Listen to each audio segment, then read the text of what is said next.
and I would like to invite to the stage the moderator of this panel, Simonson, Managing Partner at Everest Group, Przemysław Berendt, Global Marketing, Vice President at Luxoft, Arkadiusz Rudzki, Managing Director at Skanska Property Poland, Simon Telfer-Smith, Group Vice President of IT and CIO at Elekta, and once again, Joseph Reger. Please join us on the stage, disrupt or be disrupted.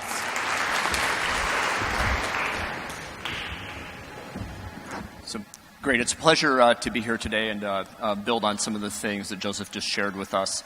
Wanted to start just by offering a perspective. This morning, there was some conversation about Blockbuster and Netflix, and it was referred to at the beginning of this afternoon as well. And what I wanted to do is make a couple observations about that and then broaden out the lens a bit to set some other principles in place that we use in the conversation. So in the Blockbuster Netflix example, we're talking about something that's sort of a point in time, and there's sort of a clear winner and loser. Indeed, that's a good way, I think, of interpreting what happened there. As we back out a little bit, though, and really think about what's going on broadly in the ecosystem, we can actually go back, I would argue, all the way to theater and ask ourselves, what was the big idea that transformed theater? And I would argue it was being able to make the performance not have to be something observed in real time. And so film was actually a major disruption. Eventually film and other technologies allowed us to have television. And all of these eventually led to Blockbuster, Netflix, etc. And so in some ways the disruption there is more of a journey than any one change that you could point to at a time that was sort of definitive. As you also then peel back what's happened underneath that and you look at what was the world of entertainment like when there was just theater, you see changes on a number of dimensions. So first, clearly there were technologies that changed. And there were a lot of different ones. Some were digital, but others were not really digital, but they were technology enhancements. The second thing that happened is then the business models changed. So you went from paying for a ticket to advertising models, other forms of business. Underneath that, you also then had actually talent model changes. It created, in some cases, new jobs. You had actors, casting agents, people selling television advertising. A whole bunch of things happen over time from a talent perspective. And then fourth, you actually develop a lot of ancillary businesses and kind of ecosystem effects. Film had to be distributed. You had to have all sorts of transportation and staging to maybe film a movie or to produce a television show. So there's a lot of things that happen just from the initial big idea of what if I don't want to consume entertainment in real time and I want to be able to actually capture it and take advantage of it over a longer period of time. So we'll come back to a couple of those and some questions here, but I want to start by asking each of the panelists, how do you define disruption? Przemysław? I can start off, sure. So for me, disruption is a type of innovation that displaces an existing technology, business model, or a market with something different, something new. So it's at the same time destructive, but also creative. It's not only the technology disruption, as the doctor described that to me, it also can translate into a business model change that can dramatically change the way the company operates. So in a nutshell, it's a big shift that it's in a way either enforced on the company or an organization, or it's internally infused that dramatically changes the way the company operates. Hello, everyone. For me, disruption means the competitive innovation. It don't have to be digital. It just force to change the business model of the industry. So the construction industry, I represent Skanska, is very traditional. But there is a lot of disruption in this part of business as well. So I'll tell you about it later on. Yeah, well, picking up on Roger's elaborate definition, I spoke to my daughter before I left. She's 14. I said, where are you going? I'm going to Poland to talk about digital disruption. She knows I work in IT, and she said, is that what happens when you screw up? So it's great to have a different conversation about digital and the value of digital in business. I think when you dig into the substance of what we're talking about, I think digital disruption's got kind of two different dimensions to me. The first one is where these new players become very effective in existing markets, and they're really redefining demand and supply relationship. So I wanted to avoid mentioning Airbnb or Uber, but what are they doing? Well, they're actually accessing low-cost supply, part-time drivers, people with a private car, people with a spare bedroom, and they're connecting it with these outstanding kind of digital platforms that are simple. They still spend a lot of money on it, and in doing that, they can become very effective in their kind of market. So very, very effective and very disruptive against the incumbents. So I was in Hong Kong recently talking to a taxi driver. There's 18,000 taxis in Hong Kong. Every single taxi license costs $1 million. So they're holding Uber at bay. Chicago, 40% of all the taxi businesses are out now. So the Uber's had an incredible effect in that market. But understanding the nature of that disruption is probably more important than talking about technology, because of course the other way that they're even more powerfully disruptive is where you get these players who are basically creating new markets, not being highly competitive in existing markets. So, I'm thinking there about some of the more progressive software cloud vendors in the early days. They were incredibly effective at really challenging your paradigms about what IT was in a business. And in doing so, they created a new market for their software, because it's really, something that large companies traditionally enjoyed. Now, smaller companies are able to access enterprise-grade software at a very low unit cost to either themselves or the software provider. So, digitalization is the business model, and I think that's where we need to turn to really understand, the effect of digitalization on our business and the service industry. I'll go with the quick definition of disruption. Disruption is a process that breaks something in the hope that we can build something better later on. Now, it doesn't always work like that. Often it just breaks something and that's it, and it's broken. However, on average, this process does help. And therefore, I do understand, and many companies in IT, including ourselves, are actively breaking stuff to see what the new one will be. So this old American saying in the IT industry, if you recall, the IT people used to say, if it ain't broken, don't fix it. It's actually not true anymore. People who claim are right that if it ain't broken, break it. Nice. Okay. Okay. So going back to some of the areas I mentioned in the initial comments, Simon, I want to start with you and have you describe to us a little bit about Elekta and how its business model is going to be disrupted by digital. And is it an opportunity? Is it a risk? And how do you guys sort of think about it, and what's your posture? I think it's all of those things. It's something that we can't hope to understand where all the potential threats could come from for our business. We're a manufacturer of large medical devices, radiation therapy. So we manufacture, we install, we service. Would we set out to disrupt our own business? Well, of course not. What we'd set out to do is understand where the potential for disruption could exist, and so. In that sense, it's an opportunity, because it kind of sharpens everybody a little bit, and we start to think about where we really need to focus our efforts as a business. So, we do a number of things. You can imagine this installed base of equipment scattered all over the world, 150 different countries.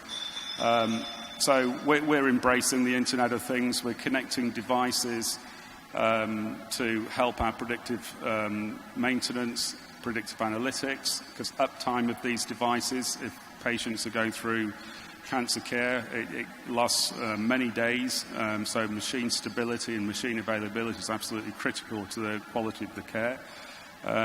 So connecting devices that were actually engineered even before the digital age is really where we're at. So we've made good progress there, and we see the value. We see 40% improvement in uptime. And, that's great for the patient, great for us, because the cost of maintaining the equipment's consequently a lot lower, because we don't need to do as much hands-on work in the field. Other areas, embracing this cloud technology, where traditionally our software was developed with a sort of client-server model in mind. We now deliver it through the cloud. That helps us work in emerging markets where it reduces the upfront investment costs, which is obviously an issue in emerging markets. It also allows us to support and service the software more economically. So I think, it's kind of, we're trying to find this balance of a win-win where we're looking for a better outcome, more value for our patients, our customers, their patients, more value for them, and consequently more value for us, because at the end of the day, you're talking about disruption and picking up on one of Roger's comments. These big players, they're not exactly profitable when you actually look into what they're doing. Uber, $2.8 billion loss in 2007, so high value. But, how many companies could afford to invest in that kind of technology at that kind of cost to them when, most of us have got investors looking over our shoulders and scrutinizing our P&L. So, I think that there's that balance of looking at the business model, looking at our processes, driving the efficiency in our own company. That's the benefit on the back of this whole discussion. Interesting. Przemysław, Luxoft has, over the years, taken some reasonably innovative approaches to how to position itself in the talent market and how to attract IT talent in a competitive landscape. How do you see sort of the rising forces of digital impacting what you need to do to cultivate the talent to support your clients? Sure, a couple of thoughts on that. So first of all, we've all seen that the fourth industrial revolution is supposed to displace millions of jobs, right? So on one hand, everybody talks about the blue-collar jobs that most likely will be impacted by the emerging technologies, such as artificial intelligence. But I think very few actually talk on what it means to jobs that are higher in the value chain. And the question is, how can the world get ready for that, and what types of jobs would be displaced? So on one hand, there is a lot of discussion going on how we could reskill that big workforce to become more competent and actually pick up some of the new jobs. The problem with that is that we don't know what those new job families are going to be.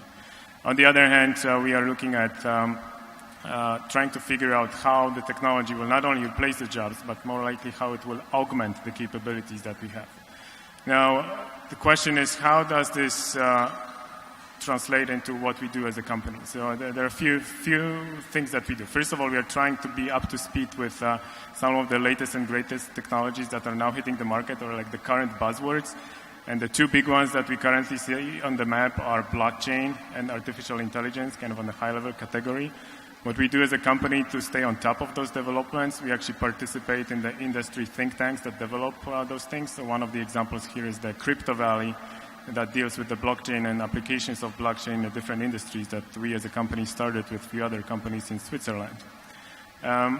On the other hand, we are trying to figure out how we can actually apply those technologies in our existing world. So some of the things that we started debating within the company is, for example, can we leverage artificial intelligence to automate part of our talent selection process, right? Can we use some of the Watsons of the world, try to basically streamline some of the process that we have in place? So that's one more on the digital side of the disruption. I would claim that we have been trying to disrupt the markets where we operate and actually trying to innovate in a bit different way, in a way that we took models that we've seen working in one environment and applying it to a different one. And here in the talent war, what we've done historically, we've actually taken our the experience with the consumer marketing, and we applied it to building an employer brand, and that actually proved very effective to us. Initially, when we've done it a few years ago, and many of the people in the audience here in the room recognize that when we've done it, 6-7 years ago, it was a bit of a shock to the local market, but then after a few years, actually everybody started to follow the suit and repeating some of the strategies that we have deployed. Great. So for Skanska, it's sort of an ancillary business within the ecosystem. how does it think about, as its clients' needs and the market's needs are changing, what does it need to do to reposition for accelerated disruption? Let's look at this from two dimensions, construction and the development. So, of course, as Skanska wants to be the leader in the construction-safe work environment. So what does it mean for us? It means the implementation of the technology into construction side. So, of course, there's a ongoing discussion how to build faster, how to build cheaper, and how to build safer. So it means you need to implement a lot of technology into that. For example, we are doing the BIM 360 modeling on all of our sites here in Poland. So our commercial projects are designed and modeled in the BIM 360, will allows us to, shorten the process of the construction later on. Also eliminates the collisions between the installations and so on. So on. We are doing the scanning of the ground, which helps us also to build faster because we don't have to dig at the front to figure out what is underneath. We are just scanning the ground, and after analyzing the results of the scanning, we are doing the model how to attack this part of the field to plan the construction site. And in terms of the health and safety and safe work environment, right now we're working on the helmet, which will monitor the pulse of the body to monitor how our employees are feeling on the construction side. We also care about their health. But from the development perspective, so this is what I'm representing here. The challenge we are facing is, especially for the companies from the industry of the modern service sectors, is how to deal with the flexibility in such a dynamic world. So without I would say, perspective for 5-10 years ahead. So we are trying to figure out how to deal with the flexibility, how to lease the space, or how to offer the space we are doing in the most flexible way. So that's why we teamed up with the Business Link. This is the ecosystem, the company who creates the ecosystem and is dealing also with the startups. Also to boost the creativity and give our companies or partners the chance to deal with the very creative environment, and also to support the short-term or long-term growth and flexibility, because this could be also used as an instant office, for example, when the companies are entering the market. So in 10 projects in Poland, we're going to have our partner, Business Link, which will create also the ecosystem for our companies and the tenants, which will be also driven by technology. I'm talking about the apps on the buildings, which enhance the productivity, personal adjustment of the temperature, of the humidity within the building. So a lot of technology drives the change within the development. So it's so simple. So buy land, build a building, that's it. Not anymore. No, we are working on our expertise, how to advise also to our client about the workplace strategy, about the flexibility, and as I mentioned, about the long-term development planning. The type of development has changed as well. In the past, we've been doing the single-standing assets. Right now, we are doing office parks, which also helps the long-term growth and the flexibility for our clients. So it seems that development or the construction is very traditional, but not anymore due to the disruption, digital disruption as well. Eric, before you ask your question, I'm sensing that it might be my turn. Can I just make a comment? I was actually going to ask you to make a comment. That was my question to you. The thing is that skills have been mentioned, development has been mentioned, and this is a very burning question. It really bothers me a lot because, I like to read history books and stuff, and it's clear that up to now, if we had to reskill like large parts of the population, that was not a problem. We just waited until the older generations retire and skilled the young people to do the right thing. And it worked because the time scales were such that you could do that. But if you look at what's happening now, there's a problem with reskilling.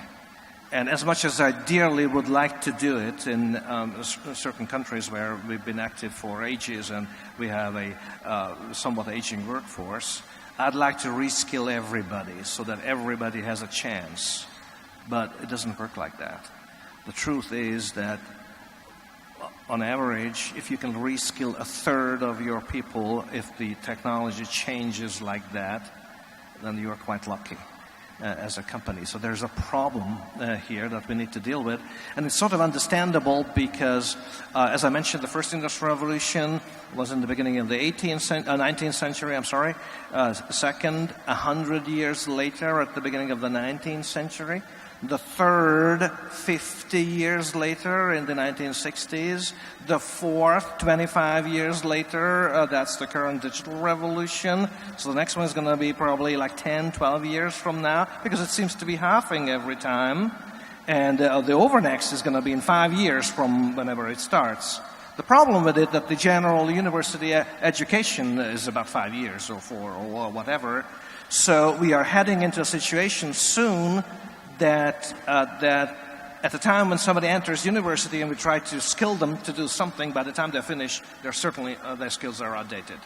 So there is a huge issue here, and again, we as a company try to reskill, do as much as possible, but we have to bear the consequences too, that it doesn't always work. About the third time it does work, and in those cases the company needs to reshape itself, and it needs to reorganize and hire more new people and see how we can deal with the situation. That's one of the very visible consequences of the digital disruption, that skill management, education all have to change.